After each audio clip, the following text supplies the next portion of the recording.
In the beginning of the story, we meet a clever thief named Michael.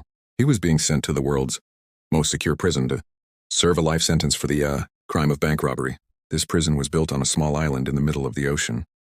So even if a prisoner managed to break out, the ocean would block his path. This was why it had the reputation of being the world's most secure prison, and the most dangerous prisoners were kept there. But this reputation wasn't going to last much longer, because Michael had now arrived at this prison. He was a thief who had broken out of jail many times before. However, this time Michael was a little nervous because this prison was extremely secure. Even so, Michael had no intention of staying put. He wanted to try to escape from this prison as soon as possible. Upon entering the prison, he was thoroughly searched and placed in a small cell, where he was supposed to spend the rest of his days. The next morning, while all the prisoners were having breakfast, Michael met a prisoner named Tony. Tony had a small pet rat, which he considered his friend and even shared his food with. While they were talking, Michael noticed another fat prisoner named Sam, who was making strange gestures at him. But Michael ignored his antics and quietly went about his business. After breakfast, Michael was summoned to the warden's office, where the warden threatened him, saying that if he valued his life, he shouldn't even entertain the thought of escaping from the prison. That evening, while all the prisoners were taking a shower, Sam approached Michael again and started to provoke him. This time Michael's patience ran out and he beat up the fat man severely.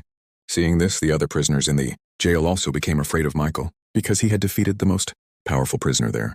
Now Michael was very intelligent, so he was given the job of managing the prison library.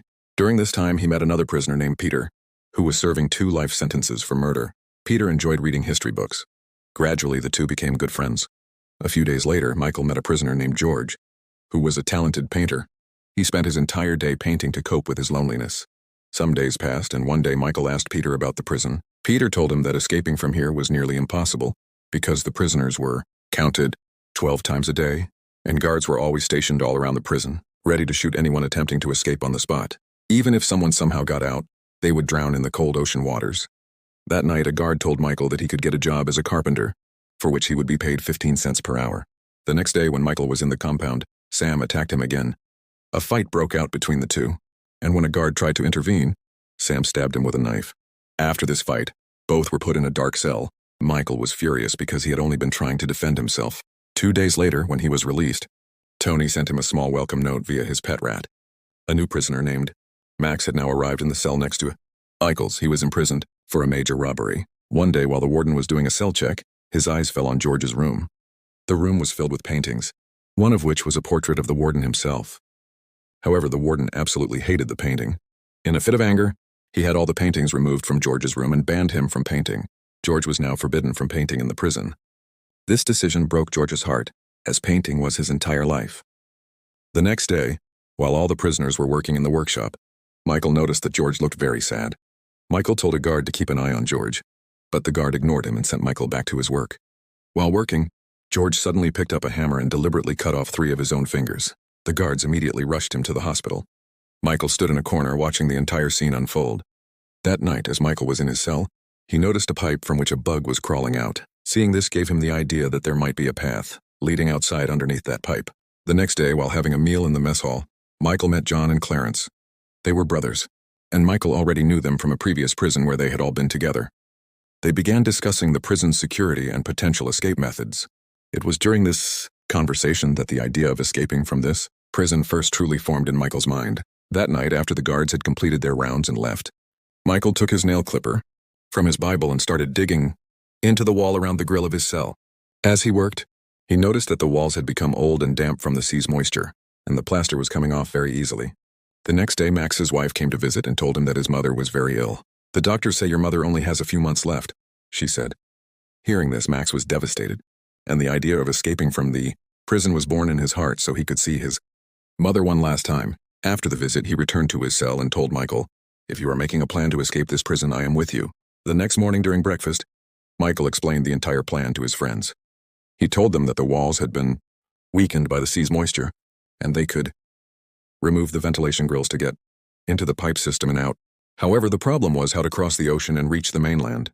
It was then that Michael turned to Clarence and said, "You work in the laundry department. You need to occasionally steal some raincoats and bring them to the cell. On the night we escape, we can take them to the shore, glue them together, and make a small raft." Everyone liked the plan and promised to help. That night, Michael began digging at the wall again, and Max took the responsibility of keeping watch on the guards so he could warn Michael if anyone in uniform came near. Michael started digging out the plaster and cement with all his strength, but it was very difficult with the small nail clipper, and his hands were getting injured. The next morning, Michael told his friends about this difficulty. He said that if he could get a proper tool, digging through the wall would be much easier. As he said this, his eyes fell on his spoon. He immediately rubbed it on his shoe to make it dirty. Then he called a guard, showed him the dirty spoon, and asked for a new one. The guard agreed without a second thought. When Michael and John went to get the new spoon, John distracted the guard with conversation, and Michael seized the opportunity to steal not one but 2 spoons. After this, Michael went to Tony and borrowed a coin.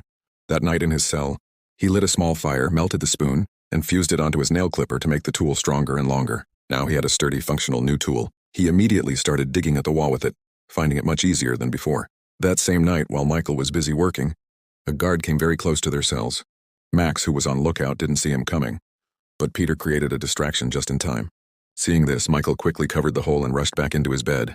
He had escaped detection that night, but he now understood that Max couldn't be fully relied upon. Over the next few days, Michael continued the excavation. One day he realized that while the grill was old, he would need a special tool to remove it. Whenever he got the chance, Michael would fill his pockets with the dirt from the digging and discreetly scatter it in the prison compound. One day, while working in the prison workshop, Michael fashioned a new tool to cut through the grill in his cell. To smuggle this tool past security, he held another piece of scrap metal in his hand. As soon as he walked through the metal detector, the alarm went off. The guards immediately confiscated the piece of scrap metal from his hand. But this was all part of his plan. The real tool was hidden in his shoe. Back in his cell, Michael continued his work. After some effort, he successfully cut through and removed the grill. Similarly, Max, John, and Clarence also cut through the grills in their respective cells. The first part of the plan was now complete. They all then put their heads together and decided they would need to create a fake head to place in their beds to deceive the guards during the head count after their escape. John's task was to get some hair from the salon. Max arranged for some paints, and Michael stole old newspapers from the library. Together, they used the cement from the wall and the paper to create the structure of a skull. They painted it, glued the hair on top, and made it look like a real human head. Meanwhile, Michael also painted a fake grill to cover the hole so it wouldn't be noticed. Then one night, Michael decided it was time to go through the grill and see what was on the other side. He placed the fake head on his bed, slipped out through the grill, and crawled up the pipe. There he found an iron door located quite high up. He couldn't reach it alone. Meanwhile, a guard came by on his round. He saw the head on the bed and assumed Michael was asleep, so he moved on. The next morning, Michael told all his friends about the door. Michael and John then decided they would go back to the gate together.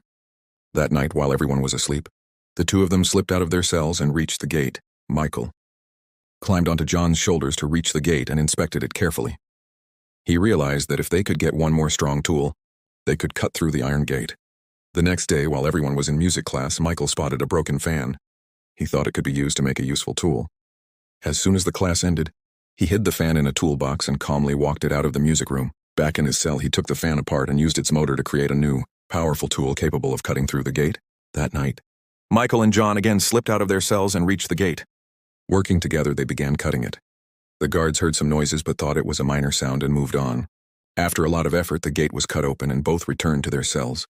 The next day, while a movie was being shown to the prisoners, Michael, John, Max, and Clarence decided they would escape from the dangerous Alcatraz-like prison on Tuesday night. One morning during breakfast, Michael placed a flower on the table in memory of George. But the warden saw this and immediately became suspicious. He went over to Michael, reminded him of the prison rules, and crushed the flower before throwing it away. Seeing this, Tony's anger exploded. He attacked the warden, but due to his high blood pressure, he suffered a heart attack and died on the spot. Later that evening, the warden ordered a search of Michael's cell. But the guards found nothing and didn't notice the fake grill. After all this, the warden told a guard to change Michael's cell. But the guard said he would do it after completing the paperwork. Finally, the day arrived when they were to escape the prison. Michael and his friends agreed to meet by the gate that night. As night fell, each of them slipped out of their cells and made their way to the gate one by one. But at the last moment, Max got scared. He refused to go with them. Meanwhile, John, Michael, and Clarence had reached the gate. Working together, they helped each other get past the gate and onto the prison roof. A little later inside, Max gathered his courage and also made his way from his cell to the gate. But now alone, he couldn't get past the gate, and thus he lost his chance at freedom. Meanwhile, Michael and his 2 friends, avoiding the searchlights, reached the prison's backyard. There they passed through the main gate and finally exited the world's most dangerous prison. The 3 of them now reached the seashore, assembled the raincoats into a small raft, and began crossing the ocean on it. The story ends with this scene. Thank you for watching the video. We'll see you in the next video.